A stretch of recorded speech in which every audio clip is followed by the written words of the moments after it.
शिवपुर गांव में रवि नाम का एक गरीब मजदूर रहता था।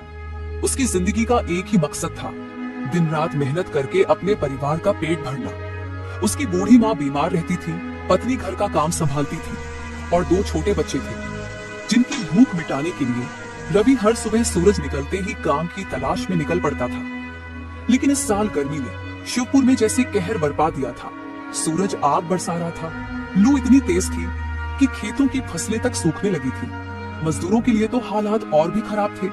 दिन में इतनी गर्मी होती कि ज्यादातर दुकानदार और गोदाम मालिक काम ही नहीं करवा रहे थे। रवि के लिए ये बहुत मुश्किल समय था।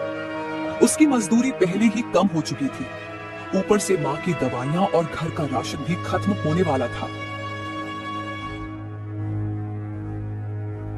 रवि, इतनी गर्मी में बाहर मत जाओ, तुम्हारी तबीयत पहले ही ठीक नहीं रहती।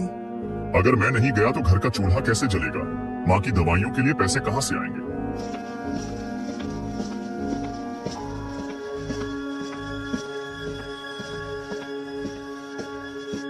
एक दिन रवि अपने दोस्तों सुरेश, रामू और शंकर के साथ गांव के पुराने बरगद के पेड़ के नीचे बैठा था। सभी के चेहरे पर चिंता की लकीरें साफ दिखाई दे रही थी। भाई, यह गर्मी तो जैसे हमारी रोजी रोटी ही छीन लेगी। पहले दिन भर काम मिलता था, अब मुश्किल से कुछ घंटे की मजदूरी मिल रही है। बात सिर्फ इतनी होती तो ठीक था, लेकिन अब लोग गोदाम और दुकानें दिन में बंद रखने लगे हैं। हमें काम ही नहीं मिलेगा तो खाएंगे क्या? लगता है भगवान ने गरीबों की सुननी ही बंद कर दी है। दिन ब दिन हालत खराब होती जा रही है। रवि चुप था। उसे सबसे ज्यादा चिंता अपने घर की थी। माँ की दवा, बच्चों का पेट, पत्नी की उम्मीद, सब उसकी मेहनत पर टिका था। हमें उम्मीद नहीं छोड़नी चाहिए। मैं अभी एक गोदाम में काम के लिए जा रहा हूँ, शायद वहाँ कुछ मजदूरी मिल जाए। सुनो, आज बहुत काम है, जल्दी जल्दी बोरियां ट्रक में ला दो, वरना दिन निकल जाएगा। जी मालिक, मैं पूरी कोशिश करूंगा। सेठ पैसे दे देता है। रवि पैसे लेकर घर आ रहा है, तभी अचानक सर में बहुत दर्द होने लगता है। उसे चक्कर आने लगता है। वह चक्कर खाकर वही जमीन पर गिर जाता है। गांव वाले उसे घर पहुंचाते हैं। उसकी पत्नी डॉक्टर से पूछती है कि डॉक्टर साहब, इन्हें क्या हो गया? ये अचानक बेहोश क्यों हो गए?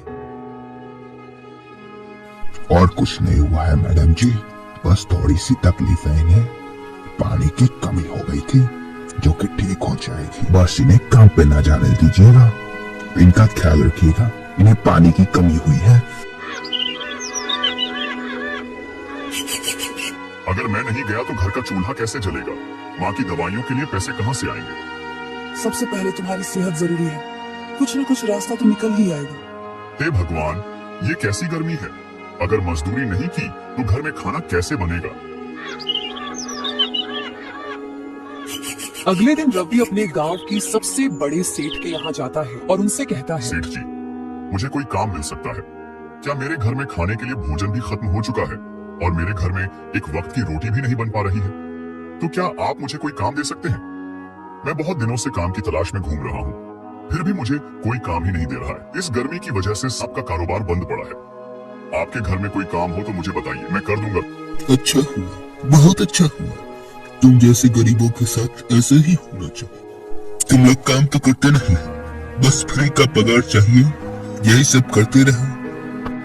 पैसे आराम करने के थोड़ी मिलते हैं, पैसे काम करने के मिलते हैं। और तुम जैसे कामचोर लोग काम नहीं, आराम करते हो। चलो जाओ यहाँ से। रवि दुखी हो जाता है और थोड़ा आगे बढ़ जाता है।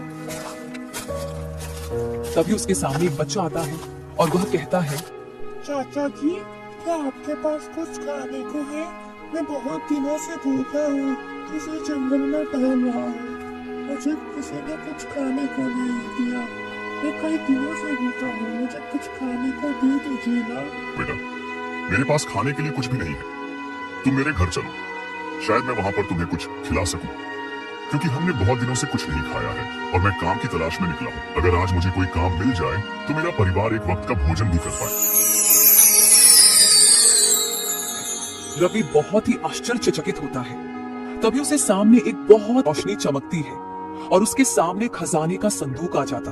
लगता है यह बच्चा भगवान का रूप था और इसे हमारी गरीबी पर बहुत दया आ गई, तो इसके बदले में यह सोने से भरा सैंडुक हमें दे दिया। भगवान, आपका लाख लाख शुक्र है। आपने हम जैसे गरीबों की मदद की, वरना यह गर्मी हम पर कहर बनकर गिर पड़ती। और वो उस संदूक को घर लेकर आ जाता है। उसकी पत्नी संदूक देखकर बोलती है, अजी इस संदूक किसका है? और हाँ, आपको कहाँ मिला?